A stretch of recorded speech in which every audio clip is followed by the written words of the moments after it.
साथियों नमस्कार। विश्व गुरु का ज्ञान विश्व शांति अभियान चैनल में आपका स्वागत है। और इस वीडियो में हम आपको वास्तविक रूप से सदगुरु कबीर साहब की उस वाणी से अवगत कराएंगे जो आपको पार ब्रह्म परमात्मा के बारे में बहुत कुछ समझाएगी। अर्थात आप लोगों को परमात्मा, ईश्वर, खुदा, रब, गॉड, अल्लाह के विषय में नाना प्रकार की बातें बताई जाती हैं, परंतु वास्तविक जो मुक्ति का स्थान है, जो निर्वाण के बाद आत्मा की स्थिति होती है, जैसे आवागमन से आपको छूटना है, उसके बाद परमात्मा में आपकी आत्मा जो है तो समावेश हो जाती है, स्थित हो जाती है और आप आवागमन से छूट जाते हैं।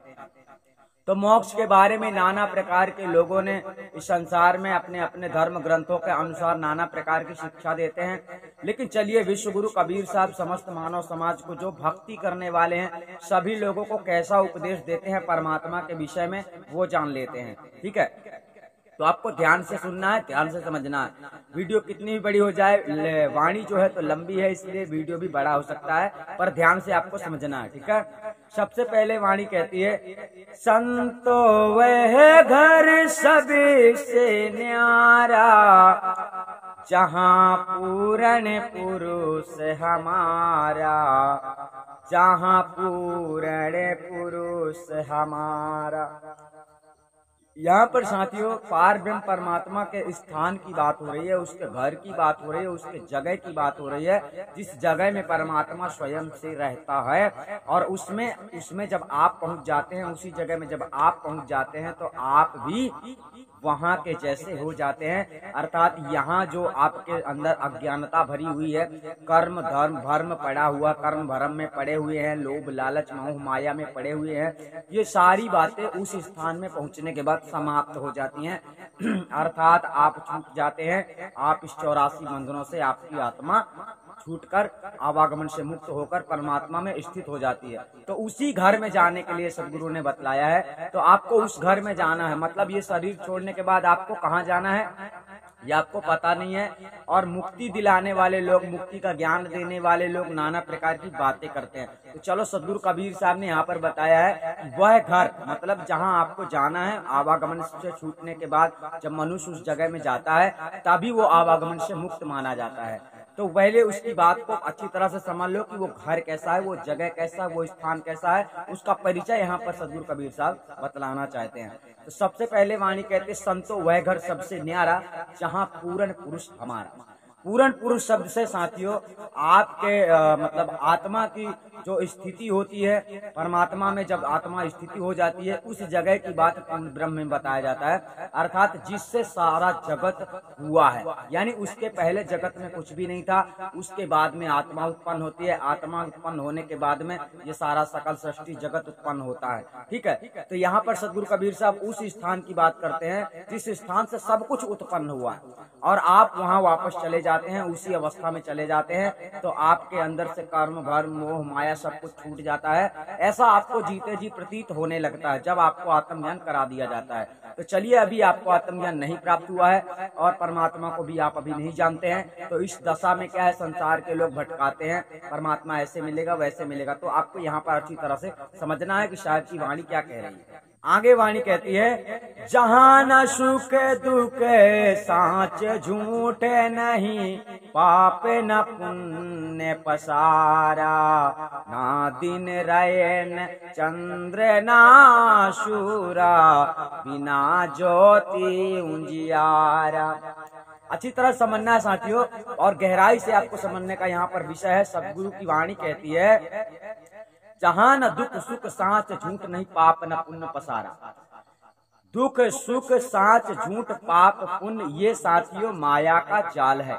ठीक है, जिस जाल में जीव जो है फंसा हुआ है, आपसे दुष्कर्म करवाता है। मतलब आप इस संसार में आकर दुष्कर्म करते हैं तो आपको पाप लग जाता है, और पाप लग जाता है तो आप क्या करते हैं, फिर आपको जाना पड़ता है 84 लक्ष योनियों में दंड भोगने के लिए। तो जिस जगह में आप इस जगह में जब तक रहोगे तो इस माया जाल के प्रपंच में फंसे ही रहोगे।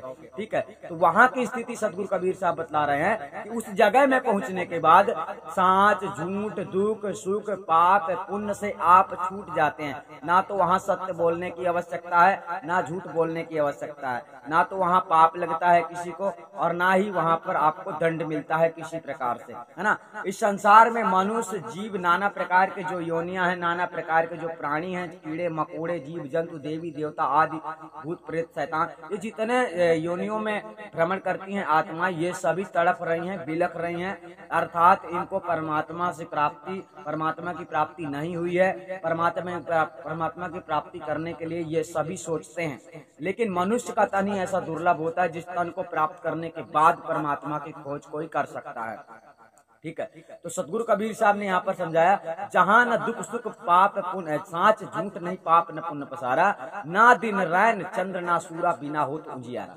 अर्थात जिस जगह में आपको जाना है साथियों, मरने के बाद में आपको जिस जगह में जाना है, उस जगह में पहुंचने के बाद जहाँ तुम पहुंच जाते हो, उस जगह में साथियों ना तो सूर्य होता है, ना वहाँ चंद्रमा का प्रकाश होता है, ना सूर्य का प्रकाश होता है, ना वहाँ दिन होता है, ना रात होता है। अर्थात वह जगह ऐसी है, वह स्थान ऐसा है जहाँ परिवर्तनशील कुछ भी नहीं है।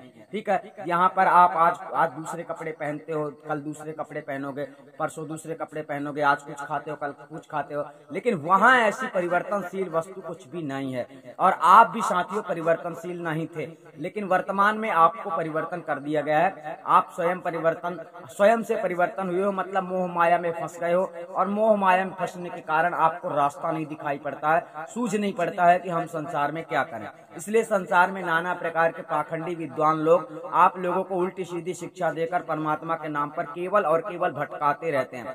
तो सदगुरु कबीर साहब ने किस प्रकार से आपको इस उलझन से अलग किया है, तो साहब ने यहाँ पर कहा, ना दिन रैन चंद्र ना सूरा, बिना जोत उजियारा। अब समझ लीजिए कि यहाँ पर साहब ने बताया ज्योत, बिना ज्योत, मतलब कि कोई ज्योति नहीं है, मतलब कोई दीपक की ज्योति नहीं है, कोई ऐसे जैसे ज्योति स्वरूप ब्रह्म निरंजन को मनुष्य देखता है, जैसे कि ध्यान करने वाले लोगों के अंतर्गत एक प्रकाश फूटता है, जिस प्रकाश को देखकर लोग ऐसा सोच लेते हैं कि ये परमात्मा है, यही मतलब ब्रह्म है, यही पूर्ण ब्रह्म है, कुछ ऐसी बातें लोग कहते हैं। तो सदगुरु कबीर साहब उसको खंडन कर रहे हैं कि बिना ज्योत उजियारा। अब वो उजियारा कौन सा है साथियों? वो उजियारा है ज्ञान रूपी दीपक, ज्ञान रूपी दीपक। आप अज्ञानता व संसार में भटकते हैं, जब ज्ञान रूपी प्रकाश आपके अंदर फूट जाता है तो आप भ्रम से अलग हो जाते हैं, अंधकार से जाग जाते हैं, प्रकाश रूप में बदल जाता है। भाई आप क्या है, किसी वस्तु को आप नहीं जानते हैं तो कोई व्यक्ति आपको पूछेगा तो आप नहीं बता पाएंगे। उसका कारण क्या है? कारण ये है कि आप नहीं जानते हैं, इसका मतलब है अंधकार है, आपके घट में अंधकार है। अगर आप उसे जानते हैं, पहचानते हैं, आपको किसी ने बताया है, तो इसका मतलब है ज्ञान रूपी प्रकाश से आप उसे देख रहे हैं, आप जान सकते हैं, पहचान सकते हैं कि वो कौन सी चीज है। तो सदगुरु कबीर साहब ने ज्ञान रूपी प्रकाश के बारे में उजियारा बतलाया है। ऐसा मत समझ लेना कि ध्यान करने वाले ध्यान करने के बाद जो ज्योति प्रकाश के दर्शन करते हैं उसकी बात सदगुरु कह रहे हैं, ऐसा बिल्कुल भी नहीं है। ठीक है, सदगुरु कबीर साहब ने ज्योति प्रकाश का खंडन किया है। आगे चलते हैं, सदगुरु कबीर साहब की वाणी आगे क्या कहती है। आगे साहब की वाणी कहती है, ना तहाँ ज्ञान ध्यान, ना जप तप वेद है नहीं बानी, करनी धरनी रहनी गहनी, ये सब वहाँ है रानी। साहब ने कहा, ना तहाँ ज्ञान ध्यान, ना जप तप वेद है ना बानी, करनी धरनी रहनी गहनी, ये सब वहाँ हैरानी। इसका मतलब ठीक से समझ लेना साथियों कि जब मनुष्य को आत्मज्ञान हो जाता है, ऐसा नहीं है कि मरने के बाद आपको ऐसा लगेगा। जब मनुष्य को आत्मज्ञान हो जाता है, जब आत्मा परमात्मा का स्वरूप ज्ञान किसी को हो जाता है, तो अब उसकी स्थिति इस प्रकार से हो जाती है। ठीक है, वहां का नियम क्या है? वहां का नियम, वहां का ऐसा कोई नियम नहीं है। वहां पर कोई ज्ञान देने वाला गुरु नहीं है। ठीक है, वहां पर ध्यान करने वाली कोई साधना नहीं है, कोई विषय ही नहीं है, ध्यान करने का कोई विषय ही नहीं है। वहां कोई किसी का ध्यान नहीं करता है, वो ऐसी जगह है। अर्थात वहां पर तुम्हें हर प्रकार से मुक्त अवस्था में हो जाते हो ना, तो आपको मुक्ति दिलाने वाला गुरु नहीं मिलता है, उल्टा सीधा काम बताने वाला गुरु मिलता है। गुरु कहता है ध्यान करो, गुरु कहता है ये मंत्र सुमरन करो, गुरु नाना प्रकार की बातें, नाना प्रकार के धर्म गुरु जो है अपने अपने शिक्षा के अनुसार बताते हैं ना। तो साहब कहते हैं, ना तहाँ ध्यान ना तहाँ ज्ञान ध्यान ना जप तप वेद आहे ना वाणी। अर्थात वहां पर पहुंचने के बाद में आपको मतलब किसी प्रकार की कोई शिक्षा नहीं दे सकता है और ना ही आपको कोई किसी प्रकार की समझा सकता है, कुछ भी आपको समझा सकता है। अभी क्या है, आप अज्ञानवश भटक रहे हो, ये किताबें पढ़ते हो, वो किताबें पढ़ते हो। इसका विषय विशेष कारण ये है कि आप लोगों को आत्मज्ञान नहीं है। जब आपको वो अवस्था प्राप्त हो जाती है, जब आत्मज्ञान आपको हो जाता है, तो आपके अंदर से ये सारा भ्रम खत्म हो जाता है। तो वहां के ऐसे कुछ नियम नहीं है। और यहाँ के जहाँ आप रह रहे हो, धरती में रह रहे हो, इस धरती में मनुष्य का तन प्राप्त करके रह रहे हो, यहाँ आपके नियम है। ठीक है, यहाँ क्या नियम है, यहाँ ज्ञान भी करना पड़ेगा, ध्यान भी करना पड़ेगा ना। ऐसी बातें लोग करवाते हैं ना संसार में, लेकिन वहां ऐसा कुछ नहीं होता है। वैसे ध्यान वान तो आपको आज भी नहीं करना है, लेकिन पाखंडी गुरुआ लोग करवाते हैं तो लोग करते हैं, है ना। तो साहब ने कहा जहाँ न ज्ञान ध्यान ना जप तप वेद आहे ना वाणी, वहां पर जप तप वेद वाणी कुछ भी नहीं है। और वहां पहुंचने के बाद में कोई किताब पढ़ने को नहीं मिलती है, कोई तुम्हारा वहां अलग से परमात्मा नहीं होता है कि हमारा परमात्मा कौन है, हम किसकी पूजा करें, किसका पाठ करें। ऐसी कोई बातें वहां जाने के बाद खत्म हो जाती है। वहां का रहन सहन ऐसा नहीं है कि ये कर्म करना अच्छा है, वो कर्म करना अच्छा है, इस प्रकार से रहना है, इस प्रकार से मतलब करनी धरनी रहनी गहनी ये सब वहाँ रहनी। इस संसार में रहनी गहनी संभाल के चलना पड़ता है, करनी धरनी सब कुछ रहता है। इस संसार में कर्म करोगे तभी तो उसके अनुसार फल मिलता है। तो साहब ने बताया कि उस जगह में पहुंचने के बाद आप इन सब चीजों से मुक्त हो जाते हैं। ये मुक्ति की अवस्था है साथियों। मुक्ति के लिए मतलब मुक्ति की अवस्था जब मनुष्य को प्राप्त हो जाती है, तब मनुष्य सारे जंजाल से छूट जाता है, मतलब ब्रह्म बंधन से छूट जाते हो। अभी क्या है, आप कुछ नहीं जानते तो देवी है, देवता है, भूत है, पिशाच है, बैताल है, और संसार में नाना प्रकार के धर्म है, नाना प्रकार के ग्रंथ है। इन ग्रंथों में आप लोग उलझे रहते हैं। लेकिन आपको पता होना चाहिए, जब आपको आत्मज्ञान हो जाता है, जिस समय आत्मा परमात्मा का ज्ञान आपको हो जाता है और आपकी सूरत आत्मा उसमें समावेश हो जाती है, उसमें स्थित रहती है, तब आपके अंदर से सारा भ्रम छूट जाता है। तब आप अपने निज सत्य धर्म को समझते हैं, और जब इस संसार से छूटते हैं तो आप पूरी तरह से पूर्ण रूप से मुक्त हो जाते हैं। यानी आपको दोबारा ना कभी जन्म लेना पड़ता है और ना ही कभी कर्म भ्रम में पड़ना पड़ता है। ऐसा विशेष मतलब ऐसी सदगुरु कबीर साहब की शिक्षा है कि सदगुरु कबीर साहब की शिक्षा के अनुसार अगर आप मुक्ति मार्ग को खोजते हैं, मुक्ति मार्ग में चलते हैं, तो आप कामयाबी हासिल कर सकते हैं। बाकी संसार में जितने धर्म के लोग हैं, मुक्ति की बात करते हैं, निर्वाण की बात करते हैं, ईश्वर की प्राप्ति कहते हैं, तो कहने से साथियों होता कुछ नहीं है। सदगुरु कबीर साहब ने जीते जी परमात्मा स्वरूप ज्ञान करवाया है, आत्मा परमात्मा का स्वरूप ज्ञान करवाया है, और अपने शिष्यों को उन्होंने मुक्ति दिलाई है। ठीक है, तो गुरु होते हैं, जो सच्चे गुरु होते हैं, वो आपको आत्मा परमात्मा का स्वरूप ज्ञान करवा देते हैं और आप उसी अवस्था में पहुंच जाते हैं जिस अवस्था की बात इस वाणी में सदगुरु कबीर साहब कहना चाहते हैं। तो चलिए आगे चलते हैं, सदगुरु कबीर साहब आगे क्या कहते हैं वो भी समझ लेते हैं। धर न अधर, साहब ने आगे कहा, धर न अधर ना बाहर भीतर पिंड ब्रह्मांडो नाही, पांच तत्व गुण तीनों नाही, साखी शब्द ना ताही। अब यहाँ पर सदगुरु कबीर साहब ने कहा धर न अधर न बाहर भीतर, अर्थात साथियों उस जगह में ऐसा मतलब जब आप वहाँ पहुंच जाते हैं, जब आपकी आत्मा वहाँ पर विद्वान हो जाती है, वहाँ ऐसी कोई जगह नहीं है जैसे ये धरती है।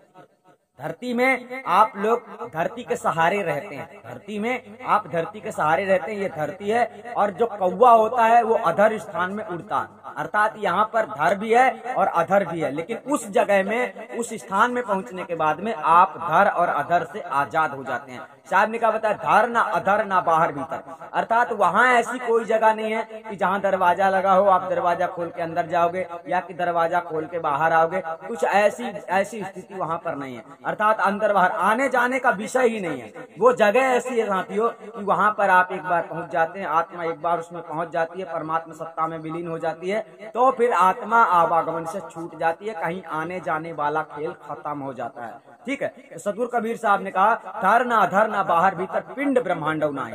पिंड ब्रह्मांड का मतलब साथियों ये होता है पिंड, ये होता है ब्रह्मांड। अर्थात इस संसार में आप अभी वर्तमान में पिंड में बैठे हो और ब्रह्मांड आपके ऊपर दिख रहा है, इसको ब्रह्मांड कहते हैं। तो आप पिंड ब्रह्मांड के बीच में फंसे हुए हैं। जब आप मुक्ति की अवस्था प्राप्त करते हैं, जब आपको आत्मज्ञान प्राप्त हो जाता है, तब आप पिंड ब्रह्मांड से छूटकर सत्यलोक में समावेश हो जाते हैं। सत्यलोक में आपकी आत्मा स्थित हो जाती है और आप पूरी तरह से आवागमन से मुक्त हो जाते हैं। और ये पिंड ब्रह्मांड का खेल बहुत खतरनाक है, मानते हो, जानते हो? ये ब्रह्मांड है, ब्रह्मांड में कब मौसम बदल जाए, कब काले बादल छा जाए, कब बर्फ गिरने लगे, है ना, कब बरसात होने लगे, कब पवन चलने लगे, यहाँ तो बेकार है। मतलब सब कुछ यहाँ पर जो है तो नासमान चीजें हैं और नासमान चीजों के अंतर्गत आप लोग फंस गए हैं। इसलिए आप लोगों का बार बार विनाश होता है, अर्थात बार बार जन्म लेते हो, बार बार मरते हो। इस प्रकार की जन्म मरण के संकट में आप लोग पड़ गए हैं और जन्म मरण से संकट से छुड़ाने के लिए सद्गुरु कबीर साहब ने जो रास्ता दिया है वही साथियों सबके लिए श्रेष्ठ है। तो यहाँ पर साहब ने बतलाया, धरना अधरना बाहर भीतर पिंड ब्रह्मांडव नाहि, और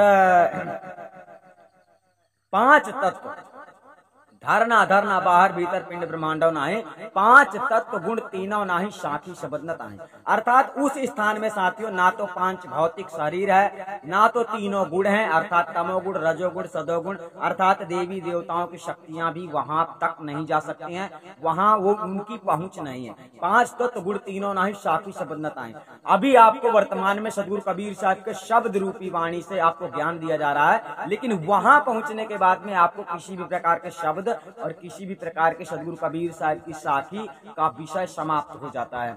अब यहाँ पर आप जब तक हैं तब तक सद्गुरु कबीर साहब के वचनों को, शब्दों को, साखी के प्रयोग से आप लोगों को समझाया जा रहा है, जगाया जा रहा है, चेताया जा रहा है, लेकिन वहां चले जाने के बाद में आपको ऐसा कुछ भी साखी शब्द रमणी पढ़ने के लिए नहीं मिलेगा और वहां कोई आपको पढ़ाने वाला भी नहीं मिलेगा। तो वहां ऐसी कोई बात नहीं है, वो ऐसी जगह है जो परिवर्तनशील नहीं है। वहां पहुंचने के बाद मनुष्य की आत्मा जो है अविनाशी हो जाती है। अविनाशी इसलिए हो जाती है कि वो आवागमन से छूट जाती है और ना तो उसका दोबारा जन्म होता है, तो मृत्यु होना संभव ही नहीं है। तो इस प्रकार से सद्गुरु कबीर साहब ने, चलो जानते हैं आगे वाणी में क्या कहते हैं वो भी जान लेते हैं। मूल न फूल बेल नहीं बीजा, बिना वृक्ष फल सौ है, ओहम सोहम अर्ध ऊर्ध नहीं, श्वासा लेखक को है। सबसे पहले समझ लो कि वहां पर किसी प्रकार का वृक्ष नहीं है। मूल न फूल बेल नहीं बीजा, मूल का मतलब होता है जड़, फूल का मतलब होता है तरुवर में उत्पन्न होने वाला जो फल होता है, जो फूल होता है, फूल से फल होता है। तो यहाँ पर साहब ने बताया मूल न फूल वृक्ष नहीं बीजा, बिना वृक्ष फल सौ, है ना। मूल न फूल बेल नहीं बीजा, बिना वृक्ष फल सौ, अर्थात उसका कोई बीज नहीं है। बीज का मतलब वही है कि परमात्मा को उत्पन्न करने वाला संसार में कोई भी नहीं है, वो अनादि वस्तु है। ठीक है, उस अनादि वस्तु के बारे में सद्गुरु कबीर साहब ने यहाँ पर समझाया है कि अनादि वस्तु जो है अनंत है, जिसका कोई पार नहीं पाया, जिसे कोई खोज नहीं सकता है, वही चीज साथियों आपको सतगुरु से प्राप्त होता है। और सतगुरु से जब वो प्राप्त हो जाता है तो आप भी उसी स्थिति में, उसी जगह में पहुंच जाते हैं। और मतलब वो बिना वृक्ष में, वो एक वृक्ष भी नहीं है, ऐसा नहीं है कि वो एक वृक्ष है जिसमें फल लगे हुए हैं, ऐसा नहीं है। बिना वृक्ष फल सो है, मतलब उसमें फल है। अब फल कौन सा है साथियों? फल यही है कि मुक्ति रूपी फल जो आपके लिए है, उस ज्ञान के प्राप्त हो जाने से आपको मोक्ष मिल जाता है। वही फल है जो बिना वृक्ष के ही उसमें लगा हुआ है। ठीक है, ज्ञान रूपी फल मतलब मुक्ति रूपी फल, आत्मज्ञान रूपी फल। ओहम सोहम अर्ध ऊर्ध नहीं, श्वासा लेखक को है। अब ओहम सोहम का संसार में लोग जाप करते हैं, नाना प्रकार के ज्ञानी लोग ओहम सोहम का जाप करते हैं और अर्ध ऊर्ध की बात करते हैं। मतलब कि कोई ऊपर की साधना बताता है, कोई नीचे की साधना बताता है। नीचे की साधना साथियों ये होता है कि जिस प्रकार से आप लोग जाप करते हैं, ये जाप करने वाली जितनी साधनाएं होती हैं, मंत्र जाप करने वाली, ये अर्ध की साधना होती है। ऊर्ध की साधना कहलाती है साथियों ध्यान करने वाला। जो ध्यान करता है वो ब्रह्मांड की ओर, मतलब ऊपर खपड़ी में ध्यान लगा। इस प्रकार की साधना अर्ध ऊर्ध साहब ने बताया। ओहम सोहम अर्ध ऊर्ध नहीं, श्वासा लेखक को है। अर्थात जो श्वास लेते हो आप लोग, श्वास लेते हो तो बहुत सारे लोग संसार में ऐसा भी बोलते हैं कि श्वास लेते हो यही आपकी आखिरी वस्तु है, श्वास चली जाएगी तो आपकी आत्मा छूट जाएगी। ये बात वास्तविक सत्य है कि श्वास छूट जाने के बाद में शरीर से प्राण छूट जाते हैं, लेकिन ये सत्य नहीं है कि श्वास में परमात्मा है, ऐसा नहीं है। परमात्मा तो सब में है, परंतु श्वास परमात्मा नहीं है, ये आपको जानना है। अर्थात श्वासा किस गिनती में आता है? किसी भी गिनती में नहीं आता है। श्वासा लेखक को है शब्द में यहाँ पर साहब ने कहा, जैसे कि किस लेखे में आता है, श्वासा का कोई वैल्यू नहीं है। श्वासा साथियों इस प्रकार से मानी जाती है, जैसे गाड़ी में तेल वैसे शरीर में श्वास। ठीक है, तो ये श्वास जो है तो निरंतर आपको मिलती रहती है, ये श्वास आपको किसी से खरीदनी नहीं पड़ती है। लेकिन समय आते ही जब आपका समय पूरा हो जाता है तो श्वास रूपी जो है पेट्रोल आपको दिया जाता है, ये पेट्रोल बंद कर दिया जाता है, बस गाड़ी खड़ी हो जाती है ना, ये गाड़ी जो मानव शरीर रूपी जो गाड़ी है। तो आगे सदगुरु कबीर साहब ने क्या बतलाया है वो भी समझ लेते हैं। आगे सदगुरु कहते हैं, ना निर्गुण ना सरगुण भाई, ना सूक्ष्म अस्थूला, नाक्षर ना अविगत भाई, यह सब जग के भूला। यहाँ पर सदगुरु कबीर साहब ने क्या समझाया है वो जान लेते हैं। ना निर्गुण ना सरगुण भाई। निर्गुण का मतलब सबसे पहले समझ लो, निर्गुण का मतलब निर्गुण ब्रह्म निरंजन की बात कह रहे हैं, अर्थात निर्गुण ब्रह्म निरंजन जो है परमात्मा नहीं है, निर्गुण ब्रह्म निरंजन जो है तो अविनाशी नहीं है, क्योंकि वो उसने जो है तो संसार को उत्पन्न किया है और संसार के समेत वो संसार को नष्ट भी कर सकता है, और स्वयं जब वो नष्ट होगा तब दुनिया नष्ट होती है। तो इस प्रकार से यहाँ पर बताए ना निर्गुण ना सरगुण। सरगुण का मतलब हो जाता है जो साकार रूप से भगवान होते हैं, जैसे कृष्ण, राम, गणेश, हनुमान, नाना प्रकार के देवी देवता जितने माने जाते हैं संसार में, चाहे गौतम बुद्ध को ले लो, गौतम बुद्ध को भी भगवान कहते हैं। तो इस प्रकार से ये सरगुण माने जाते हैं जो साकार रूप से शरीर रूप में आते हैं। तो यहाँ पर साहब ने बताया ना निर्गुण ना सरगुण भाई, ना सूक्ष्म स्थूला। सूक्ष्म का मतलब यहाँ पर हो गया कि जैसे मतलब आदमी ऐसा बोलता है कि वो दिखाई नहीं देता, इतना छोटा है, सूक्ष्म है ना, परमात्मा को सूक्ष्म बताते, तो ऐसा नहीं है कि परमात्मा सूक्ष्म है, दिखता नहीं है। ना सूक्ष्म ना स्थूल है। स्थूल का मतलब ये होता है कि जो शरीर होता है आपका ये स्थूल शरीर, तो वो शरीर रूप में परमात्मा भी नहीं है। अर्थात परमात्मा के बारे में नाना प्रकार से लोग परिचय देते हैं, समझाते हैं, लेकिन ऐसी बात हकीकत नहीं है, सत्य नहीं है, इसलिए सदगुरु कबीर साहब ने यहाँ पर बताया। अब आगे कहते हैं, ना अक्षर ना अभिगत भाई, यह सब जग के भूला। अक्षर शब्द से साहब ने यहाँ पर बतलाया है कि बहुत सारे लोग अक्षर में मंत्र देते हैं, जैसे इस्लाम धर्म में नमाज पढ़ते हैं, ये भी अक्षर में मंत्र देते हैं। इसी प्रकार हिंदू धर्म में भी मंत्र देते हैं, वो भी अक्षर में होते हैं, जैसे राम कृष्ण नमः फलाना ढिमका, जो भी नाना प्रकार की मंत्र जो देते हैं। इस प्रकार से अक्षर के बारे में यहाँ पर साहब ने खंडित किया है कि वो अक्षर नहीं है, अर्थात अक्षर का नाम लेने से, अक्षर का जाप करने से आपको जो है तो मतलब आत्मज्ञान नहीं प्राप्त होगा, आपकी मुक्ति नहीं होगी। तो ना अक्षर ना अभिगत भाई, या सब जग के भूला। अर्थात सारा संसार जो है परमात्मा के विषय में केवल बात करता है, परमात्मा को जानता नहीं है। और सारे ग्रंथ जितने भी संसार में पाए जाते हैं, नाना प्रकार के ग्रंथों में जो आप लोगों को बताया जाता है कि ऐसा करो तो ऐसा करो तो ऐसा होगा, सो आप लोगों के साथ मतलब गलत हुआ है, आप लोगों को गलत शिक्षा मिली है। सदगुरु कबीर साहब ने इस प्रकार से समझाया है कि आपको जो है अगर आत्मज्ञान चाहिए, आत्मा परमात्मा का मतलब ज्ञान आप प्राप्त करना चाहते हैं, तो आपको सच्चे सतगुरु की शरण में जाना चाहिए। सच्चे सतगुरु की शरण में जाने के बाद में आपको आत्मा परमात्मा का स्वरूप ज्ञान प्राप्त करवा दिया जाता है, क्योंकि आत्मा परमात्मा का स्वरूप ज्ञान सतगुरु के द्वारा ही होता है। दूसरा कोई संसार में भेद नहीं है, दूसरा कोई संसार में मतलब ऐसा किताब नहीं है, ऐसा ग्रंथ नहीं है जिसमें से आपको, जिसको पढ़ के आपको आत्मा परमात्मा ज्ञान हो जाए। ठीक है, तो यहाँ पर सदगुरु कबीर साहब ने समझाया। अब चलिए आगे चलते हैं, सदगुरु कबीर साहब ने आगे क्या कहा वो भी समझ लेते हैं। सदगुरु कबीर साहब आगे कहना चाहते हैं, जहाँ वा पुरुष तहाँ कछु नाही, कहाँ कबीर हम जाना, हमेरी सैन लख जो कोई पावे पद निर्वाणा। यहाँ पर साहब ने कहा हमारी सैन लख है जो कोई पावे पद निर्वाण। सबसे ऊपर, अब इसकी ऊपर वाली वाणी में कहते हैं, जहाँ वहाँ पुरुष तहाँ कछु नाही, अर्थात जहाँ परमात्मा है, जहाँ पर परमात्मा है, जिस प्रकार से है, जैसा भी है, वहाँ और कुछ भी नहीं है, और कोई भी वहाँ नहीं है। ये बात कबीर साहब ने बतलाया है कि मैं जानता हूँ ना, जहाँ वहाँ पुरुष तहाँ कुछ नहीं, कहाँ कबीर हम जानते। अब इस प्रकार से सदगुरु कबीर साहब बताना चाहते हैं कि हमारी सैन लख है जो कोई पावे पद निर्वाण। अब हमारी शयन का मतलब, शयन शब्द से यहाँ पर समझना है कि संधि, मतलब आत्मा परमात्मा का संबंध आपको समझना है। अर्थात आत्मा परमात्मा का एक ही स्वरूप है। ये आपको कैसे समझ में आएगा? जब आपको ज्ञान होगा, जब आपका परमात्मा से लगन होगा, जब आपका इस संसार से मोह माया से आप विरक्त हो जाओगे, आप जब मोह माया से अलग हो जाओगे, वैराग्य आपके अंदर जब आ जाएगा, तब आप उसके शयन को समझ पाएंगे, अर्थात उसकी स्थिति को प्राप्त कर पाएंगे। हमारी शयन शब्द यहाँ पर स्थिति के बारे में बताया गया है कि आपकी संधि, आपकी स्थिति, जैसे कि आपके पिता पुत्र के अंतर्गत एक संधि होता है, एक स्थिति होती है, जो कि पुत्र के कुछ भाव अलग होते हैं, पिता के भाव अलग होते हैं। इसी प्रकार आत्मा का भाव परमात्मा के प्रति अलग अलग होता है, लेकिन जब ये मिलते हैं तब एक हो जाते हैं। इसी प्रकार से जिस प्रकार पिता का अंग पुत्र होता है, इसी प्रकार से आत्मा का जो अंग है वो परमात्मा का जो अंग है वो आत्मा है। और इस स्थिति को समझने वाला व्यक्ति, जब आप समझ लेंगे कि हम उसके बेटे हैं, हम उसके बच्चे हैं, तब आप उससे प्रेम रखेंगे, स्नेह रखेंगे, तब आपकी भक्ति अंदर से प्रकट होगी। और जब आपके अंदर भक्ति प्रकट होगी तब आप आगे बढ़ेंगे, सतगुरु कबीर साहब के ज्ञान की तलाश करेंगे।